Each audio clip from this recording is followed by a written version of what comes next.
In this section, we'll be looking at broad issues of analyzing and interpreting data. Now, as we go along across the semester, we'll be looking at these in more detail and specific to particular types of statistical analysis.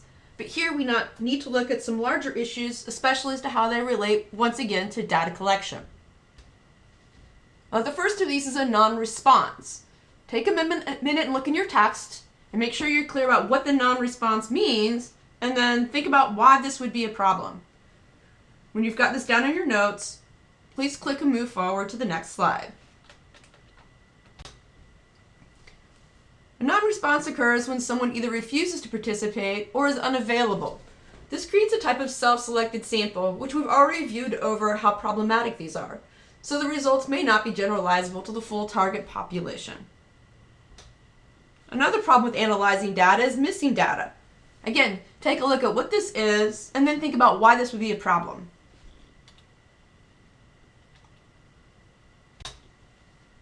Missing data occurs when a participant does not provide all of the required data. An example of this would be having a person answer 8 out of 10 questions on a survey. Now, this often occurs due to the person's comfort level with certain questions.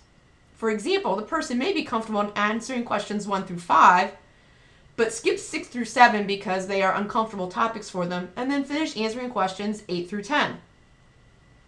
This causes a problem because we usually have to remove all of their data, so once again it produces a kind of self-selected sample, which has issues with generalization.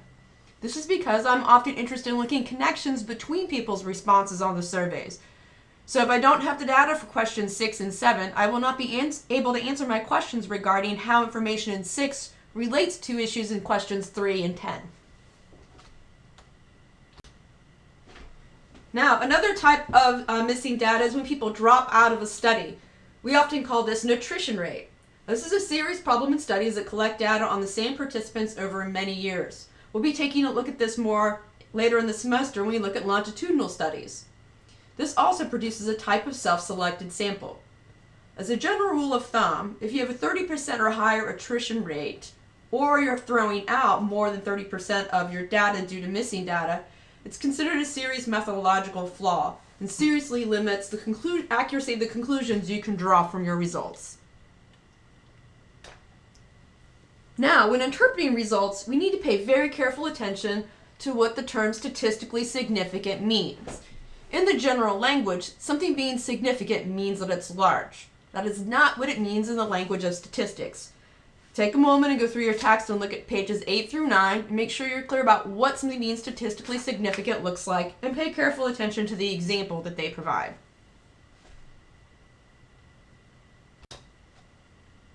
Saying that a study is statistically significant means that the results are unlikely to be due to chance alone. That's all it means. Remember, in probability theory, anything can happen once, no matter how unlikely. So, if I have a high statistical significance, this means that I'm relatively certain, though keep in mind I can never be 100% certain, that there is a connection between the two or more factors I am interested in. However, this does not mean that the effect is large. I can have a difference of 0.02% that reliably shows up between two groups, and this would be statistically significant. Be very careful about this distinction. Many students make this mistake early on. If we want to pay attention to the magnitude of the effect, then we're going to have to take a look at practical significance. Practical significance tells how much of a difference is most likely accounted for by our factors. In making this assessment, we commonly use the statistical process of Cohen's d. When you're reading statistical research and somebody reports results as being statistically significant, that means the results are not likely to be due to chance alone. However, they should follow this up with a report of practical significance scores, and most often this will be a Cohen's d. This in turn tells you how much of a difference is then reliably accounted for by the factors. If they're not reporting a practical significance, then you need to view those results with caution in terms of how much of a difference that intervention or effect may produce. Lastly, we need to be cautious about working from correlations. It's easy to be excited with a correlation between two factors and infer causation. However, we cannot leap to this conclusion that quickly.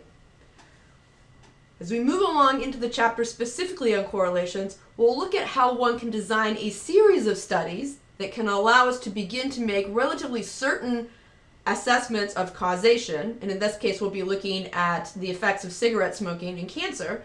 However, it's important to realize that a single study alone can never give you this information.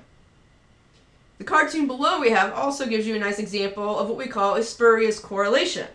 So here they're looking at the total cancer incidence and then cell phone users.